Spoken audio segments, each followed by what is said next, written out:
दोस्तों स्पीकर के पद को लेके गहमा गहमी बढ़ती जा रही है और भारतीय जनता पार्टी की ओर से कई मीटिंग हुई जिसमें राजनाथ सिंह, नड्डा और बाकी मंत्रीगण भी थे।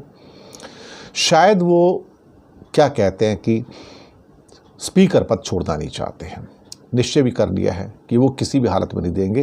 लेकिन एक अभी अनुमान निकल कर आया है कि जो कह रहे हैं कि एनडीए के सहयोगी दलों को मिल सकती है डेप्यूटी स्पीकर की पोस्ट। इसका मतलब ये हुआ कि विपक्ष को ये पोस्ट मिलनी चाहिए थी, तो मोदी जी ने फैसला कर लिया कि विपक्ष को मैं डेप्यूटी स्पीकर की पोस्ट भी नहीं दूंगा। ये अपने आप में शायद असंसदीय तो है, परंपराओं और मर्यादाओं के खिलाफ भी है, लेकिन मोदी ने कब परंपराओं और मर्यादाओं का पालन किया है? वो दरअसल एक ऐसे शासन में जी रहे हैं, ऐसा शासन चलाना चाहते हैं जहां वो संविधान, परंपरा, मर्यादा खुद है। जो खुद कह दिया वही परंपरा है, वही मर्यादा है। बीजेपी ने साफ कर दिया कि वह अपने सहयोगियों के आगे नहीं झुकेगी और मोदी ने अपने आचरण से कई बार साबित किया कि वो किसी के सामने झुकते नहीं। एक दिन ऐसा होगा वो झुकेंगे तो नहीं, लेकिन अल्टीमेटली उनका राजनीतिक कैरियर खत्म हो जाएगा और फिर उसके बाद वो झुके ना झुके उससे कोई फर्क नहीं पड़ता है। अब सिर झुकाकर सरकार नहीं चलाएंगे, ये बीजेपी ने कहा है। सर झुकाकर सरकार हम नहीं चलाएंगे। तो मंत्रिमंडल के बंटवारे में तो बीजेपी ने अपना दिखा दिया कि हम सर झुकाकर मंत्रिमंडल का विस्तार नहीं करेंगे, जो हमें चाहिए वो हम लेंगे और जो बचा खुचा होगा तुमको देंगे, ये बता भी दिया है। तो अब लगता है कि लोकसभा स्पीकर के पद पर भी बीजेपी ने अपना वीटो चला दिया कि नहीं, ये पद तो मेरा होगा, अगर आप चाहो तो डेप्यूटी स्पीकर आपको दे देंगे।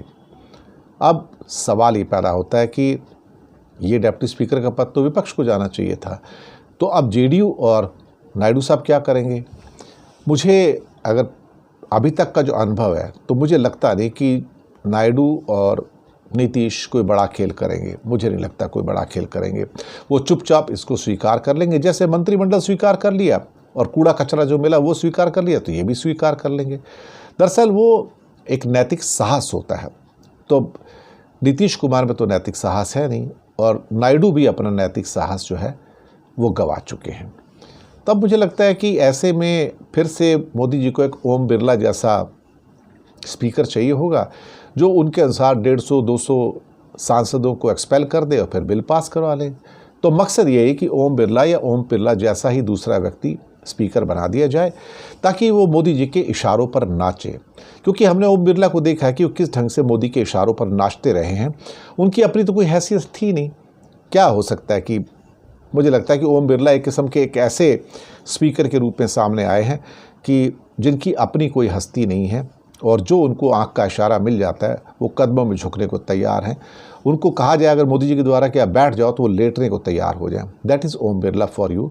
और ऐसे व्यक्ति से अगर आप ये उम्मीद करते हैं कि वो भारत के संविधान को सुरक्षित रखेगा, उसके प्रति शपथ रखेगा, तो मुझे लगता है लोग भी बेवकूफ़ हैं, क्योंकि उनकी जो प्रतिबद्धता या कटिबद्धता है वो भारत के संविधान के प्रति नहीं है, वो मोदी के प्रति है। उनका संविधान नरेंद्र दामोदर दास मोदी है।